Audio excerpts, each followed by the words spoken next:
Fala aí, gente. Beleza? Aqui é o Isaac falando com mais um vídeo para vocês. Então, gente, hoje eu vou tocar num tema meio sensível, né, para muita gente, mas que acredito que deva ser passado, entendeu?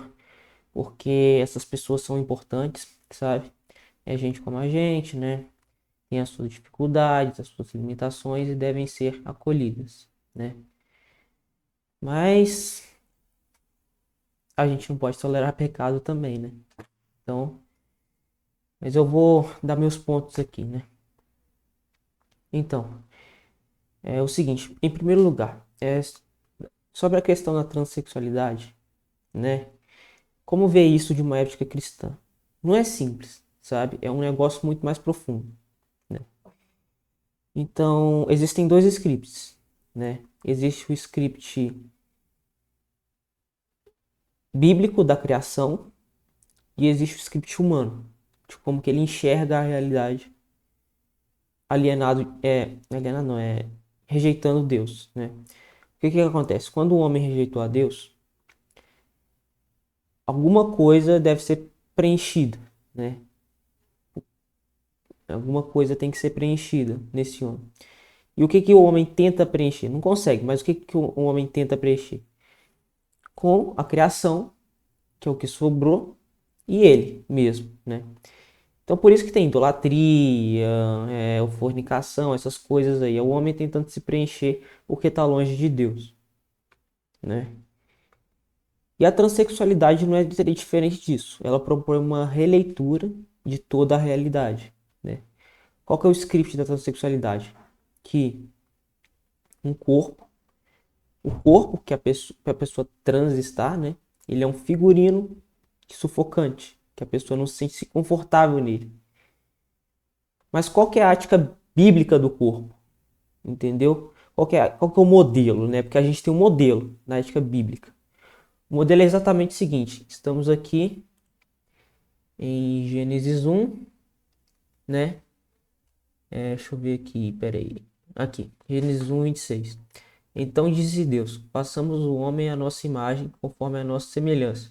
Domine ele sobre os peixes do mar, sobre as aves do céu, sobre os animais grandes de toda a terra e sobre os pequenos animais que se movem rente ao chão. Criou Deus o homem à sua imagem, a imagem de Deus o criou, homem e mulher os criou. Deus os abençoou e lhes disse: sejam férteis e multipliquem-se, encham e subjuguem a terra, dominem sobre os peixes do mar, sobre as aves do céu e sobre todos os animais que se movem pela terra. E disse, e agora eu vou saltar aqui para Gênesis 1:31, porque existe uma coisa muito interessante aqui, ó. Gênesis 1:31 fala: "E Deus viu tudo que havia feito e tudo havia ficado muito bom." Tudo havia ficado muito bom, entendeu? O que que isso quer dizer? Que as coisas de Deus são boas, entendeu? Deus criou um modelo pra gente, um modelo da criação. E a transexualidade propõe reler esse modelo, né? Primeiro, separando entre sexo e gênero, né? Separando esse sexo e gênero, separando assim, dizendo que eles não têm uma relação, existe o sexo, né? Que é o sexo biológico, né? E o gênero, que é como você se enxerga, né? E o principal centro da transexualidade, né? A ideia central é que existe um eu interior, um self interior, que ele deve ser exposto, né? E todo mundo deve aceitar a pessoa com esse novo eu, entendeu? Com esse self, né? Mas o que que acontece? Para entender isso, primeiro a gente tem que entender o que que é o sexo biológico, o que que é o gênero e também o que é a disforia de gênero. Então, primeiro, o que que é o sexo biológico? O sexo biológico, ele pode ser definido como a sua genética, mas não está só limitado a ela. Porque a biologia, existem a, o código genético, o DNA, existem os cromossomos, existem também os hormônios, existem também as gônadas, e isso é o que define, e isso é o sexo biológico, né? O que define se um bebê nasce homem ou mulher, né? Mas existem outras coisas também, sabe? Existem características secundárias, características sexuais secundárias. Quais são essas características? A gente, por exemplo, a gente consegue identificar quem é homem e quem é mulher na rua. Por quê? Por que que a gente consegue identificar? Por causa de vários fatores, como por exemplo, formação óssea, né? Tem a questão do cabelo também, sabe? É muito típico em a gente identificar isso, né? Tem várias questões, sabe? A gente observa comportamentos, tem várias questões que são características sexuais secundárias que fazem a gente identificar quem é homem e quem é mulher num- numa, numa sociedade, né? Mas tem outra coisa também, né?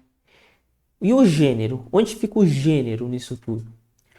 O gênero nada mais é do que ele inicia quando você como você se enxerga, ou seja, qual, qual a sua experiência como macho ou como fêmea que que que, que você que você tem, né? Quais são as como você se vê como macho ou como fêmea. Ele inicia aí, mas ele não finaliza aí. Porque o que que acontece? Existem lojas, né? As lojas, qualquer loja de brinquedos vai ter uma loja que vai ter certos tipos de brinquedos que atraem os machos e vai ter certos tipos de brinquedos que atraem as fêmeas. Isso é inerente ao ser humano, sabe? Meninas normalmente gostam de coisa rosa, de bonequinha e tal e tudo, e meninos gostam de carrinho, de bonecos e tal e tudo, né? E tem também, né, a questão do tem também a questão da dos papéis sociais, né? Então, isso tem muito a ver com o gênero, sabe? Porque o gênero, ele extrapola, ou seja, quais são os papéis, ele extrapola, por exemplo, as sociedades têm papéis sociais tanto para homem quanto para mulher. Tanto que existem certas profissões que são escolhidas mais por homens e certas profissões que são escolhidas mais por mulheres, né? Isso é inerente, sabe? Isso é o natural, entendeu? E o gênero, ele tem a ver com isso. Ele se inicia em como você se enxerga, a sua experiência como macho ou a sua experiência como fêmea, e extrapola para os papéis sociais, para as suas interações e tal e tudo, né? E tem muito a ver com hormônio isso também, sabe? O órgão reprodutor, tudo tem a ver, né? Mas o que que acontece? No meio de tudo isso, existe a disforia de gênero, sabe? Ai, eu espero que eu esteja explicando bem para vocês, né? Inclusive, eu esqueci de orar para pedir a Deus sabedoria, né? Vou orar aqui rapidinho.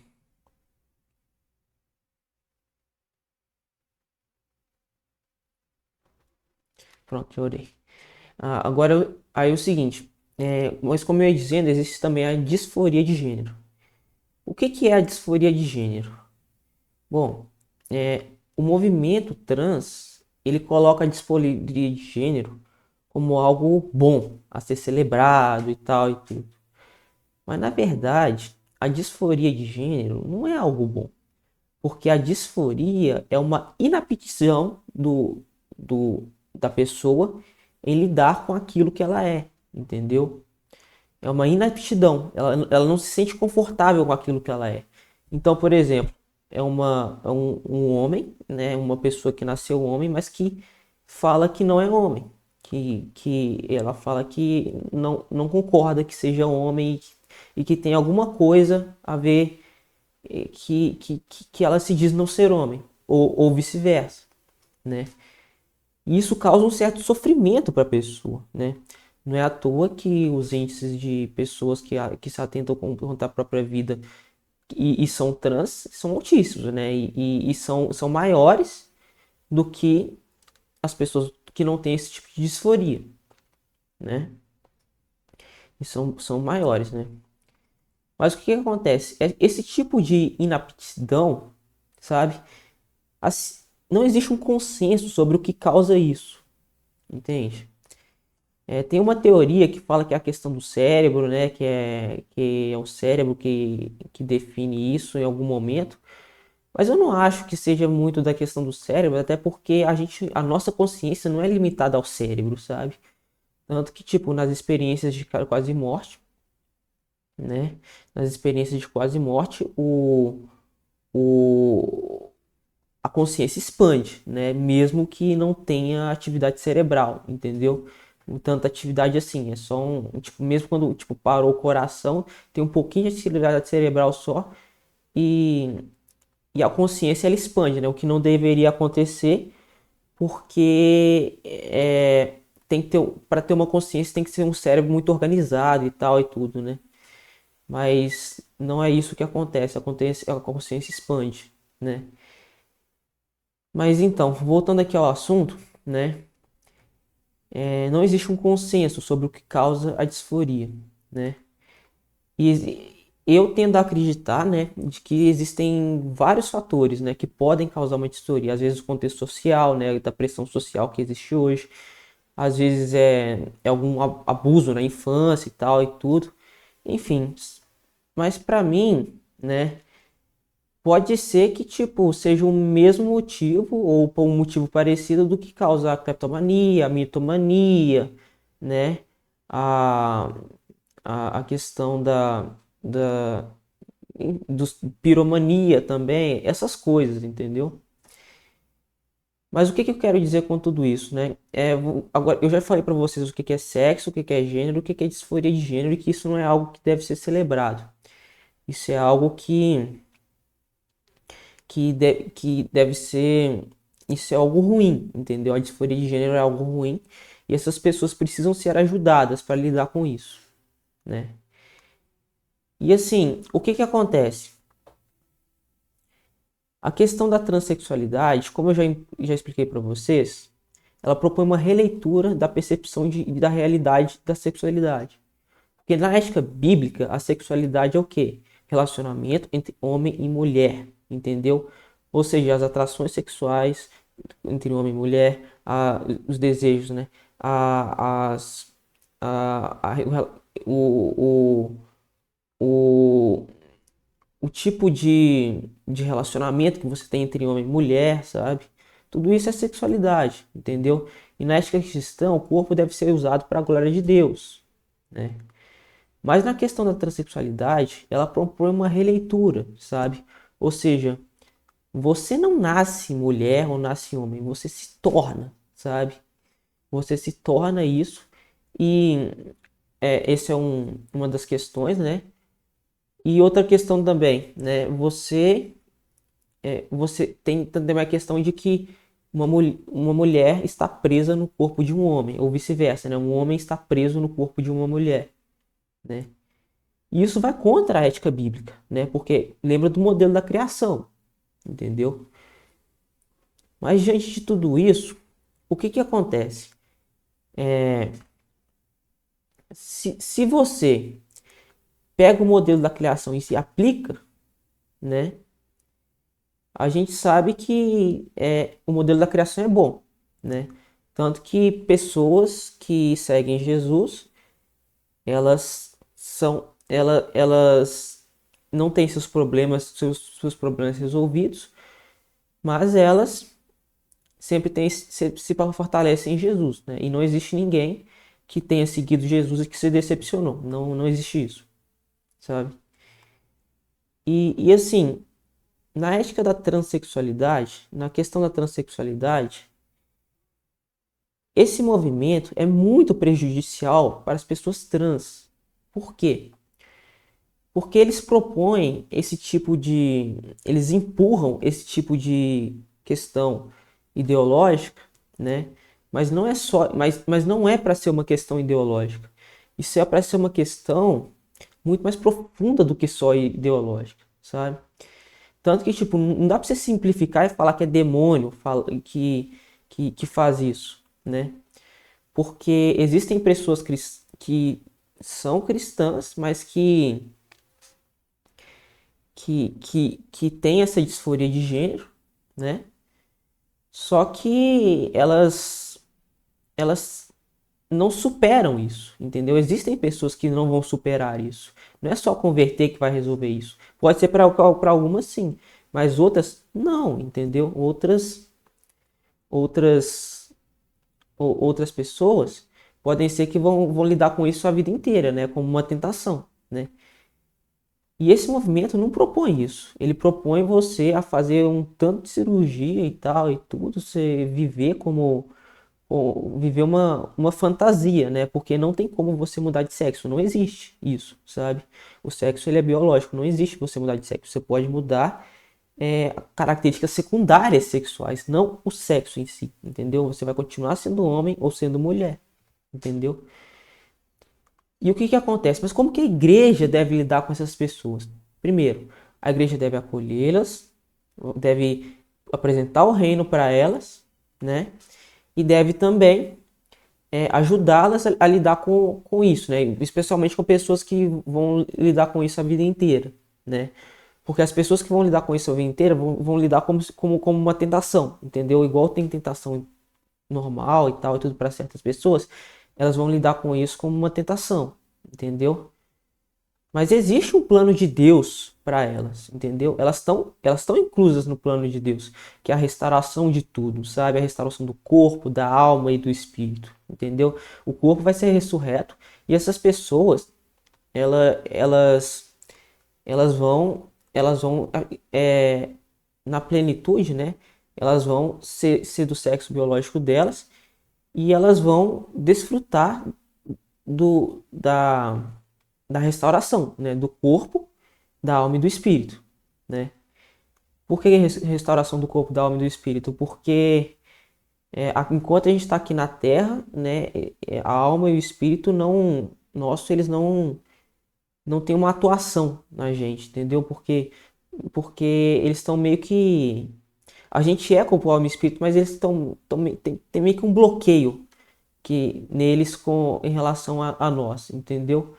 Um bloqueio porque eles não são ágeis, entendeu? Eles não atuam. E na plenitude não vai ter isso, né? Mas aí você me pergunta, mas Isaac, será que. E se tudo isso estiver errado? E se o movimento trans estiver certo? Entendeu? Será que Deus não, ele não aceita esse movimento mesmo? Será que esse movimento não está certo? Será que esse movimento, eles falam que eles são do amor, que eles estão incluindo, que eles estão ajudando muitas pessoas, mas será que Deus não aceita esse tipo de acolhimento por parte do movimento trans? Ô, gente, aí a gente entra em outra questão, entendeu? Qual que é essa questão? O casamento, ele, casamento assim, nos princípios bíblicos, né, o homem e mulher, ele vai ser consumado, né? Ele vai ter um fim, entendeu? Porque o casamento aqui na Terra, ele é temporário, ou seja, ele é como se fosse os andaimes de uma catedral. Quando há a inauguração da catedral, né, não precisa mais dos andaimes, então eles retiram os andaimes. Assim é o casamento.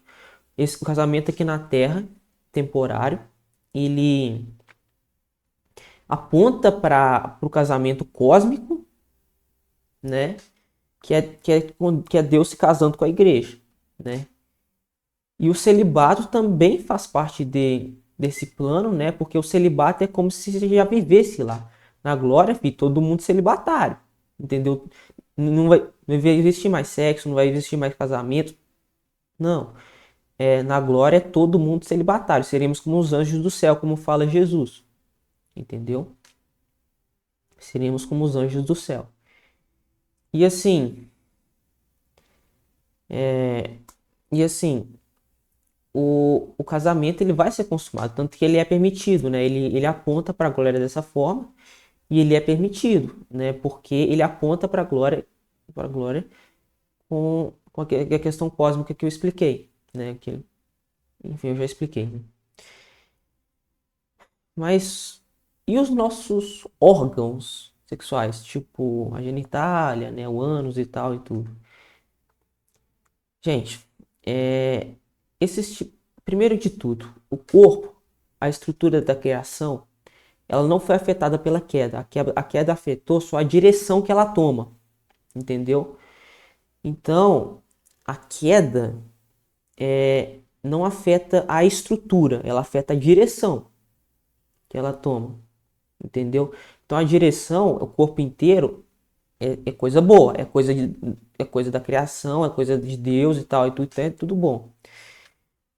Então, o que que acontece? Os nossos órgãos sexuais, eles vão continuar lá na glória, entendeu? Tanto é que Paulo, né?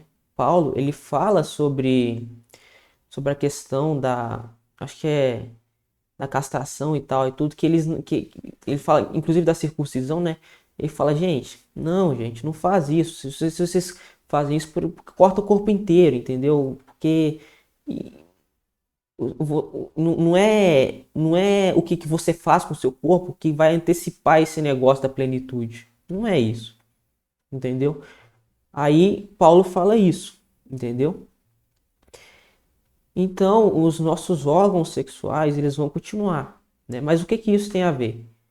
Se os nossos órgãos sexuais, eles fossem consumados, né? Como criam alguns movimentos aí, se eles fossem consumados, o movimento trans seria permitido, entendeu? Seria até legal você incentivar isso, né? Essa questão do movimento trans, se os nossos órgãos sexuais fossem consumados. Mas eles não vão ser consumados, eles vão continuar, porque a gente é corpo, entendeu? O corpo é a estrutura da criação, ele vai ser restaurado. E aí você pensa, mas aí você pode falar comigo, gente, mas como assim, gente? A gente tem atração, a gente tem desejo, como é que vai ser isso? Gente, a gente tem atração, esses desejos e tal e tudo, a luxúria, né, por causa da queda, entendeu? E lá na glória não vai ter mais luxúria, entendeu? Então vai ficar tranquilo, entendeu? Ninguém vai cobiçar ninguém lá, entendeu? Então não vai ter mais luxúria, entendeu? Então não vai ter problema isso. A gente vai andar de roupa e tal e tudo com as nossas genitálias, mas sem questão da luxúria, né?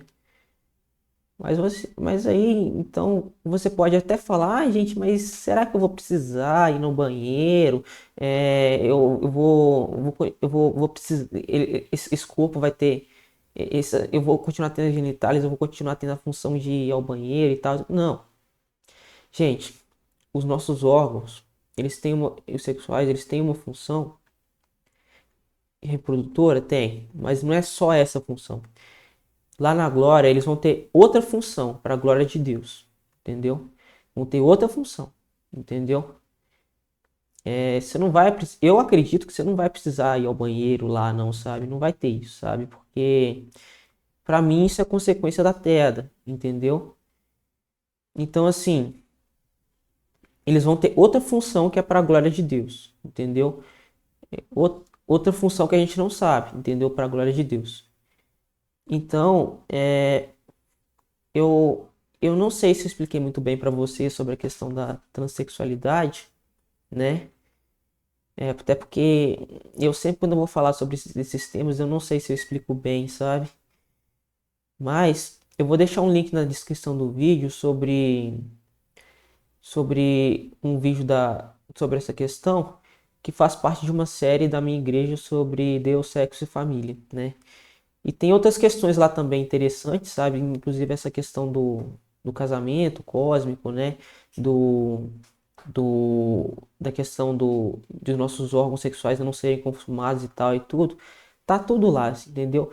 Eu vou deixar o vídeo da transexualidade, mas a série inteira tá lá. Quem quiser acessar, pode, pode assistir os vídeos, né? E tem inclusive a questão do celibato lá, uma pregação muito boa, feita pelo meu amigo, sabe? E é uma pregação muito boa, feita por um bom pregador, né? A questão do celibato, né? E quem pregou sobre a transexualidade foi um outro pregador também que é muito bom, né? Todos os pregadores de lá eu gosto muito deles, né? Mas é isso, gente. Um abraço.